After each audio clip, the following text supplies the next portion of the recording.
રાજકોટમાં ઘણી બધી જગ્યાએ ફેન્સી ઢોસા મળે છે, પણ હું અત્યારે જે જગ્યાએ આવ્યો છું ને ત્યાં 100થી વધારે વેરાયટીના ઢોસા મળે છે, જેમાં તમે રાજકોટ સ્પેશિયલ રેગ્યુલર મસાલા ઢોસો, મૈસૂર ઢોસો કહો તો એ પણ મળી જશે, ચીની રોલ, આવું બધું તો કોમન થઈ ગયું જે અહીંયા મળે જ છે.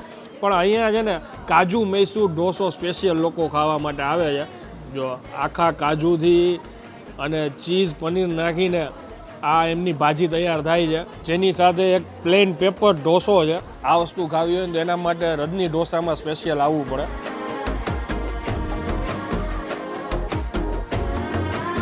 બરાબર, ટુ ચીઝી, કાજુથી થોડીક એની રિચનેસ જે ક્રીમી છે એવું લાગે અને થોડુંક ચટપટો ટેસ્ટ આવે છે. અત્યાર સુધીમાં મારી લાઈફમાં મેં આ વસ્તુ પહેલી વાર ટ્રાય કરી છે અને આ ખાવું હોય તો રાજકોટમાં રજની ઢોસા, પરફેક્ટ એડ્રેસ સ્ક્રીન ઉપર લખાઈને આવે છે, રીલને શેર કરી દેજો અને પહોંચી જાજો.